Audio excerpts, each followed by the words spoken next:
আসসালামু আলাইকুম। দূরের এবং কাছের, দেশের ও দেশের বাইরে যে যেখান থেকে আমার এই ভিডিও দেখছো সবাইকে শুভেচ্ছা ও স্বাগতম জানিয়ে শুরু করছি আজকের ভিডিও। আজকের ভিডিওটি আমার নবম শ্রেণীর জন্য তৈরি করা হয়েছে। নবম শ্রেণীর নতুন কারিকুলামের বিজ্ঞান বিষয়ের পর্ব নম্বর 4। আজকে আমরা চতুর্থ পর্বে। এই পর্বে আমরা যা যা লিখেছি তোমরা দেখতে পাচ্ছ। এই পর্বে লিখেছি আমি শক্তি কি, বিভব শক্তি এবং গতিশক্তি কি।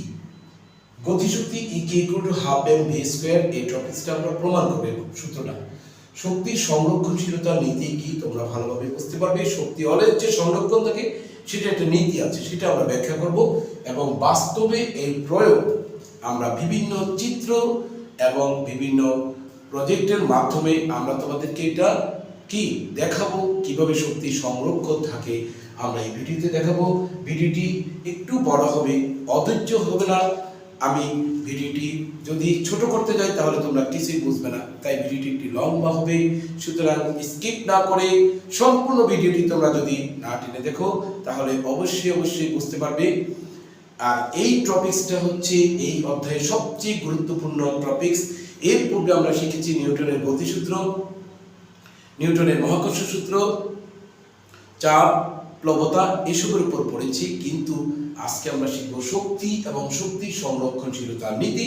এটা একটু বড় টপিকস, তাই মনোযোগ সহকারে না টেনে ভিডিওটি দেখলে তোমাদের অনেক উপকার হবে। আশা করি তোমরা না টেনে ভিডিওটি দেখবে। তা আমরা কথা না বাড়িয়ে এখনই আমাদের মূল আলোচনায় প্রবেশ করব। তার আগে বন্ধুরা, তোমরা যদি নতুন হয়ে থাকো আমার চ্যানেলে তাহলে অবশ্যই আমার চ্যানেলটিকে সাবস্ক্রাইব করবে, আর যাতে করে আমার ভিডিওগুলো তোমার মোবাইলে অতি দ্রুত চলে আসে। আর যারা ইতিপূর্বে সাবস্ক্রাইব করেছে তাদেরকে অনেক ধন্যবাদ জানিয়ে আমরা এখনই আমাদের মূল ভিডিওতে প্রবেশ করলাম। বন্ধুরা, স্ক্রিনে আমরা দেখতে পাচ্ছি শক্তি, এনার্জি। এনার্জিটা কি আসো আমরা একটু ভালোভাবে ব্যাখ্যা করি। দেখো, শক্তি এটাকে ইংরেজিতে বলে এনার্জি। শক্তি কি? শক্তি হচ্ছে কাজ করার সামর্থ্যকে বলা হবে শক্তি। বস্তুর কাজ করার সামর্থ্যকে শক্তি। আমরা যখন পাহাড়ে বেয়ে উপরে উঠি কিংবা সিঁড়ি বেয়ে আমরা উপরে উঠি, কিছুক্ষণ উঠার পরে দেখো আমাদের আর শক্তি থাকে না, অর্থাৎ কাজ করার সামর্থ্য আমাদের শেষ। এই জন্য এটা কি আমরা বলবো শক্তি। সর্বমোট বস্তু যতটুকু কাজ করতে পারে সেটাই হচ্ছে তার শক্তির পরিমাপ। একে ই দ্বারা প্রকাশ করা হয়। ই মানে এনার্জি, এর একক জুল, এর মাত্রা হচ্ছে ml² (10⁻²). শক্তির প্রকারভেদ দেখো, শক্তি হচ্ছে প্রকারভেদ হচ্ছে শক্তি দুই প্রকার, বিভব শক্তি এবং গতিশক্তি। কিছুক্ষণ আগে আমরা হোয়াইট বোর্ডের ট্রপিকসগুলো দেখিয়েছি তোমাদেরকে, শুধু এখন আমি ব্যাখ্যা করে তোমাদেরকে দেখাচ্ছি। বিভব শক্তি হচ্ছে পোটেনশিয়াল এনার্জি। এটাকে কি বলে? Potential energy. ইংরেজিতে তোমরা মনে রাখবে। দেখো, অভিকর্ষ বলের বিরুদ্ধে কাজ করে কোনো বস্তুর অবস্থানের পরিবর্তন করলে বস্তু কাজ করার যে সামর্থ্য লাভ করে তাকে অভিকর্ষজ বিভব শক্তি বলে। আসলে অভিকর্ষ বলের বিরুদ্ধে মানে আমরা যখন সিঁড়ি বেয়ে উপরে উঠি তখন আমরা তার বিরুদ্ধে অভিকর্ষ বল নিচে কাজ করে, মাটির দিকে কাজ করে, আর এটার বিরুদ্ধে আমরা উপরে উঠার জন্য যে শক্তি বা সামর্থ্য অর্জন করি সেটা হচ্ছে বিভব শক্তি। একে ইপি দ্বারা প্রকাশ করা হয়। ই মানে এনার্জি, পি মানে potential. Okay, E P equal to mgs। এর একক জুল, এটা লেখার দরকার নেই কারণ শক্তির একক জুল, তাহলে এটাও শক্তি, এর এককও জুল। এবার আসো গতিশক্তি, কাইনেটিক এনার্জি। কাইনেটিক এনার্জি কোনো গতিশীল বস্তু তার গতির জন্য কাজ করার যে সামর্থ্য লাভ করতে পারে তাকেই বলা হয় কি? সামর্থ্য লাভ করে, এখানে তাকে বলা হয় গতিশক্তি। একে ই কে দ্বারা প্রকাশ করা হয়। ই কে মানে কি? Kinetic energy. Kinetic energy. Okay, আচ্ছা, তাহলে আমরা গতিশক্তি এবং বিভব শক্তি শিখলাম। E k equal to half m v square, একটা সূত্র আছে। এখন আমরা এই সূত্রটাকে কিভাবে প্রমাণ করবো সেটা দেখো। এম ভরের কোনো বস্তুর বেগ ভি হলে দেখো যে গতিশক্তি হাফ এম ভি স্কয়ার, এটা আমরা এখন প্রমাণ করার জন্য দেখো, কোনো বস্তু যখন স্থির অবস্থায় থাকে তখন তার কোনো গতিশক্তি থাকে না, কারণ স্থির অবস্থায় থাকলে তো গতিশক্তি থাকার প্রশ্নই ওঠে না। এবার আসুন, ধরা যাক এম ভরের একটা বস্তুর উপর এফ বল প্রয়োগ করায় বস্তুটি ভি বেগ প্রাপ্ত হলো। এই সময় বস্তুটি বলের দিকে এস দূরত্ব অতিক্রম করলো। তাহলে আমরা একটা বস্তুটিকে এই বেগ দিতে কৃত কাজই হচ্ছে গতিশক্তি। ধরো এই একটা বস্তু, এই বস্তুটা এম ভরের, এই বস্তুটার ভর কত এম, কি কতটুকু ফোর্স দিচ্ছে এর উপরে, কত এফ বল, এখানে আমরা এফ লিখি, এফ বল প্রয়োগ করছি, এটা ধাক্কার সাথে কি সে ভি বেগ প্রাপ্ত এখানে চলে আসছে, দেখছো, তাহলে তার বেগ ভি। আর এই যে এখান থেকে এখানে এই দূরত্বটা হচ্ছে কি কি এস দূরত্ব অতিক্রম করেছে। তাহলে এই যে এখান থেকে এখানে আসতে যে কাজ করছে সেটাই হচ্ছে তার গতিশক্তি। তাহলে গতিশক্তি ইকুয়াল টু কৃত কাজ, বল ইন্টু সরণ, বল হচ্ছে এফ, সরণ হচ্ছে এস। এফ এর জায়গায় আমরা লিখি m a, f equal to m a, আমরা এই দ্বিতীয় ক্লাসে আমরা এটা শিখেছি, f equal to m a, তাহলে এম এ এস। এবার আমরা দেখো এই কথাটাকে আবার একটু আমরা লিখি, আমরা জানি V square equal two square plus twice S. এই যে ইউ জিরো, কারণ আমরা একটু আগে বলেছি যখন স্থির থাকে তখন তো কোনো তার গতিশক্তি থাকে না, তাহলে ইউ কত zero, v square equal to twice s. Okay, তাহলে উল্টা লিখি আমরা twice s equal to v square, তাহলে s equal to v square by two. এখন দেখো একটু আগে আগের পাতা আমরা লিখেছি a k equal to f s মানে এম এ এস। এখন আমরা দেখো এমটাকে আলাদা রাখবো আর এসটাকে একসাথে করে পড়বো, কারণ কি এই এম এই এস এর জায়গায় ভি স্কয়ার বাই টু বসানোর জন্য এটাকে সেপারেট করেছি, কেমন এম আর এস এর জায়গায় বসালাম কি ভি স্কয়ার বাই টু, তাহলে half m v square. Okay, তাহলে আমরা কি e k equal to half m v square পেয়ে গেলাম। এবার আসো আমরা শিখবো শক্তির নিত্যতার সূত্র বা শক্তির সংরক্ষণশীলতার সূত্র।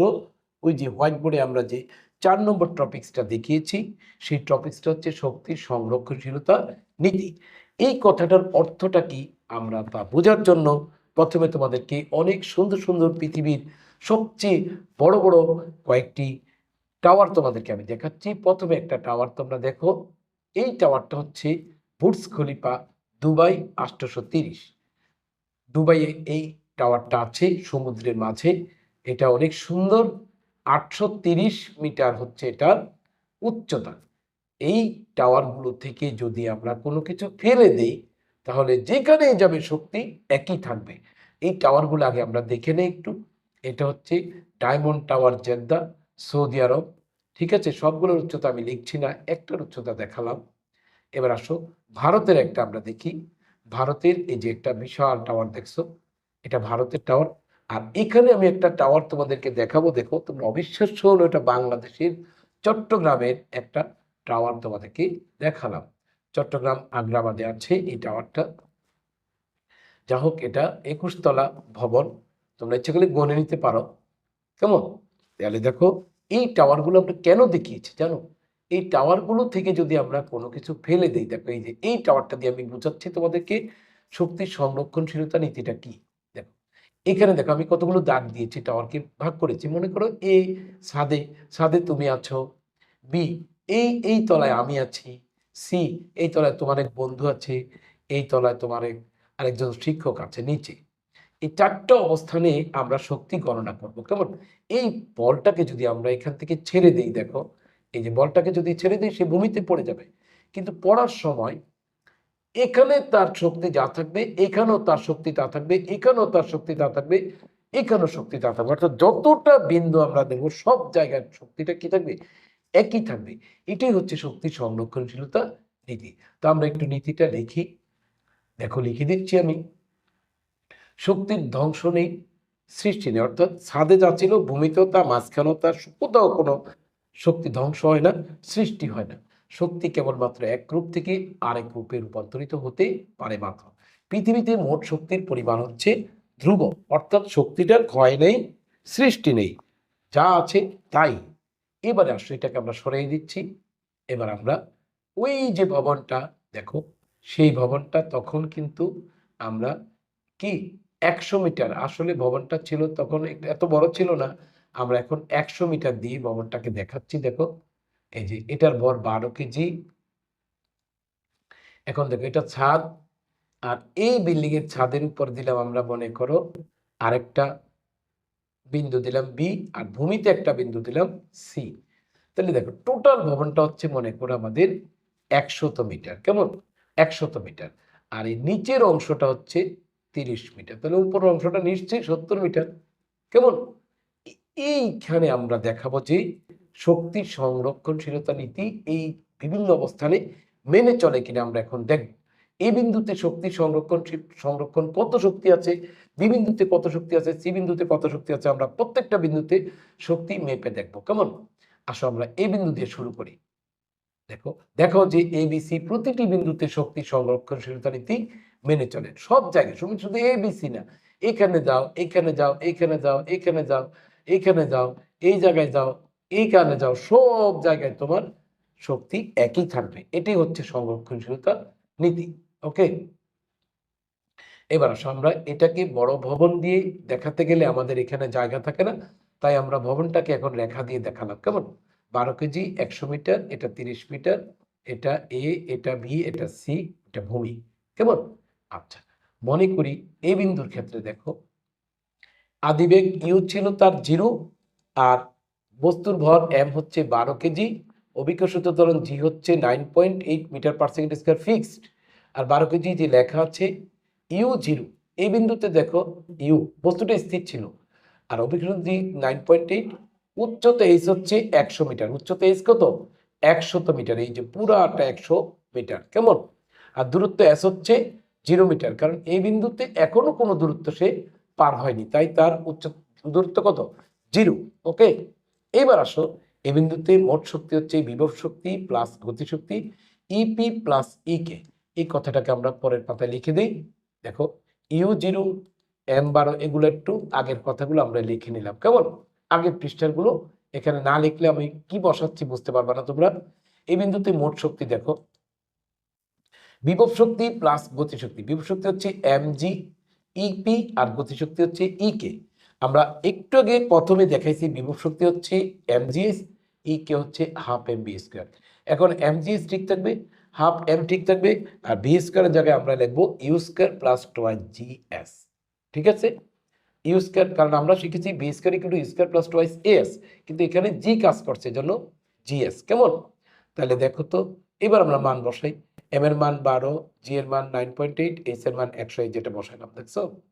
হাফ, ঠিক আছে, এম এর মান 12, ব্রেকেট দিলাম, ইউ স্কোয়ার মানে 0 স্কোয়ার 2 ইন্টু 9.8 ইন্টু এস হচ্ছে 0।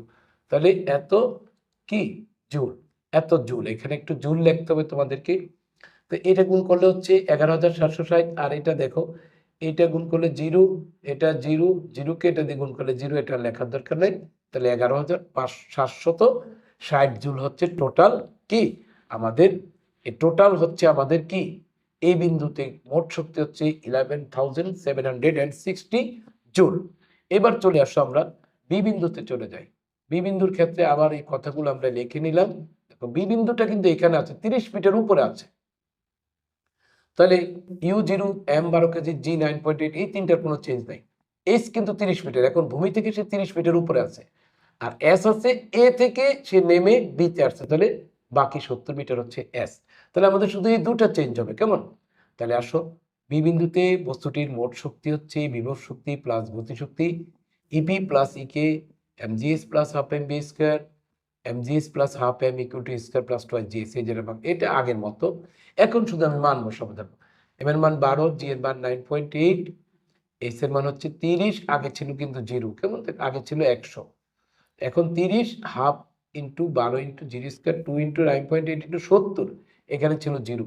তাহলে দেখো তো, এবার আসো এইটা যদি তুমি ক্যালকুলেটারে কাজ করো দেখবা তোমার সেই 11,760 জুল চলে আসছে। তাহলে দেখো আগেও এই বিন্দুতে 11,760 জুল ছিল, এখনো 11,760 জুল। এখন সি বিন্দুতে কি আসে আমরা একটু দেখি। সি বিন্দুতে চলে যাই। দেখো